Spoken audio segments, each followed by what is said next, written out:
శివాయ విష్ణు రూపాయ శివరూపాయ విష్ణవే. ఓం శ్రీ గురుభ్యో నమః. ఓం శ్రీ మాత్రే నమః. ఓం నమో నారాయణాయ. ఏకాదశులు, వాటి విశిష్టతలు. ఏకాదశి అనగానే హిందువులకు గుర్తుకు వచ్చేవి తొలి ఏకాదశి, ముక్కోటి ఏకాదశి. కొంతమంది ఏకాదశికి ఉపవాసం ఉంటారు. ప్రతి నెలలోనూ 2 సార్లు ఏకాదశులు వస్తాయి. వీటిలో దేని ప్రత్యేకత దానిదే. ప్రతి నెలకు 2 పక్షాలు ఉంటాయి, కృష్ణపక్షం, శుక్లపక్షం. పక్షానికొక ఏకాదశి చొప్పున ఏడాదిలో 24 ఏకాదశులు ఉంటాయి. ప్రతి నెల పౌర్ణమికి, అమావాస్యకు ముందు ఈ ఏకాదశులు వస్తూ ఉంటాయి. ఆషాఢ శుక్ల ఏకాదశిని ప్రథమ ఏకాదశిగా పరిగణిస్తారు. సంవత్సరం మొత్తంలో ఇలాంటి శుద్ధ ఏకాదశులు 12 వస్తాయి.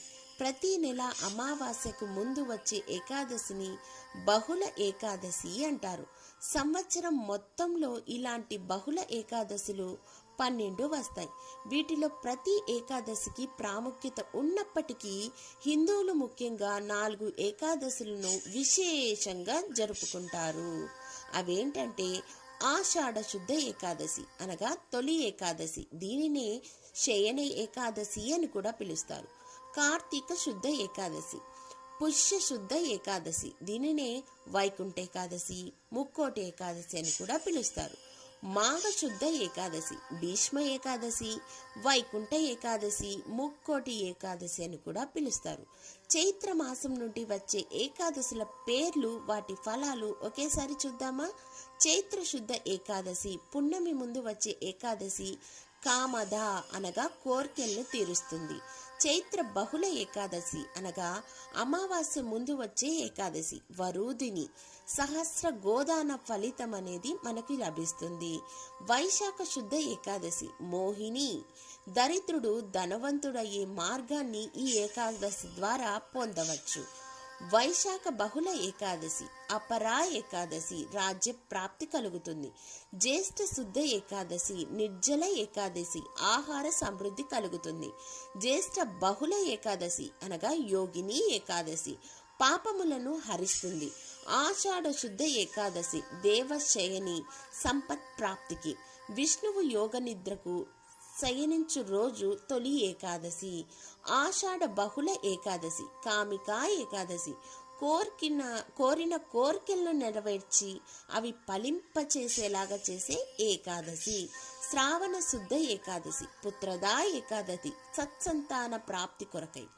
శ్రావణ బహుళ ఏకాదశి, అజా ఏకాదశి, రాజ్య పత్ని పుత్ర ప్రాప్తి, ఇవన్నీ నెరవేరడం కోసం. భాద్రపద శుద్ధ ఏకాదశి, పరివర్తన, యోగ నిద్రలో విష్ణు ప్రక్కకు పొర్లును, అందుకే పరివర్తన యోగ సిద్ధి కలుగుతుంది. భాద్రపద బహుళ ఏకాదశి, ఇందిర, సంపదలు, రాజ్యమును ప్రాప్తించును. ఆశ్వేజ శుక్ల ఏకాదశి, పాపాంకుశ పుణ్యప్రదం. ఆశ్వేజము బహుళ ఏకాదశి, రమ, స్వర్గ ప్రాప్తి ఏకాదశి అంటారు. కార్తీక శుద్ధ ఏకాదశి అనగా ప్రబోధిని ఏకాదశి, యోగ నిద్ర పొందిన మహావిష్ణువు మేల్కొనే రోజు అనగా జ్ఞానసిద్ధి కలిగే రోజు. కార్తీక బహుళ ఏకాదశి, ఉత్పత్తి, దుష్ట సంహారం, మురాసుని సంహరించిన కన్య విష్ణు శరీరం నుండి జనించిన రోజు. మార్గశిర శుద్ధ ఏకాదశి, మోక్షదా ఏకాదశి, మోక్ష ప్రాప్తి ఏకాదశి, దీనినే వైకుంఠ ఏకాదశి అని కూడా పిలుస్తారు.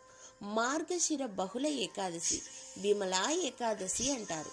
సఫల, అజ్ఞాన నివృత్తి ఏకాదశి అని కూడా పిలుస్తారు. పుష్య శుద్ధ ఏకాదశి, పుత్రదా ఏకాదశి, పుత్ర ప్రాప్తి కొరకై వైకుంఠ ఏకాదశి నాడు పూజిస్తారు. పుష్య బహుళ ఏకాదశి, కళ్యాణి ఏకాదశి, షట్టిల, ఈతి బాధ నివారణకు. మాఘ శుద్ధ ఏకాదశి, కామదా ఏకాదశి, జయ, శాప విముక్తి ఏకాదశి అంటారు.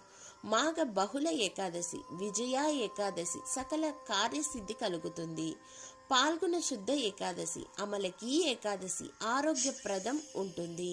పాల్గొన శుద్ధ ఏకాదశి, సౌమ్య, పాప విముక్తి. కొన్ని రోజులు పురాణాల్లో ఏకాదశులకున్న పేర్లు కొన్ని పురాణాల్లో కొన్ని భేదాలు అనేటివి ఉంటాయి. వాటిని ఇక్కడ ప్రస్తావించటం లేదు. నాకు తెలిసిన పరిజ్ఞానం మేరకే మీతో పంచుకుంటున్నాను. 24 ఏకాదశుల్లోనూ సౌరమానంలో ప్రశస్తమైన ధనుర్మాసంలో మార్గశిర పుష్యమాసాల్లో వచ్చే శుక్లపక్షం ఏకాదశిని వైకుంఠ ఏకాదశిగా కీర్తిస్తున్నాం. దీనినే ముక్కోటి ఏకాదశి అని కూడా పిలుస్తారన్నమాట. సౌరమానం ధనుర్మాసం కాగా అందులో వచ్చే వైకుంఠ ఏకాదశి చాంద్రమానానుసారాన్ని శ్రీమన్నారాయణకు సూర్యుడు కుడి కన్ను, చంద్రుడు ఎడమ కన్ను, కన్నులు వేర్వేరు అయినా దృష్టి మాత్రం ఒక్కటే అయినట్లుగా సూర్య చంద్రులు వేరువేరు అయినా కాంతితత్వం ఒకటే అనే మానవత్వాన్ని ఈ పర్వదినం సూచిస్తుంది. వైకుంఠ ఏకాదశికి సామాన్యంగా మార్గశిర పుష్యమాసాల్లో వస్తుంది. రావణుని బాధలు తాళలేని దేవతలు బ్రహ్మను వెంటబెట్టుకుని వైకుంఠమునకు చేరి హరివాసమైన మార్గశిర శుక్ల ఏకాదశి నాడు శ్రీవారిని ప్రార్థించి తమ బాధలను విన్నవించారు. స్వామి బ్రహ్మాదులను దర్శనమిచ్చి అభయం ఇచ్చుట జరిగింది. దేవతలు బాధ నివారణకి ఈ ఏకాదశియే మార్గం అయింది కనుక ప్రతి ఏకాదశి చాలా చాలా శుభప్రదం.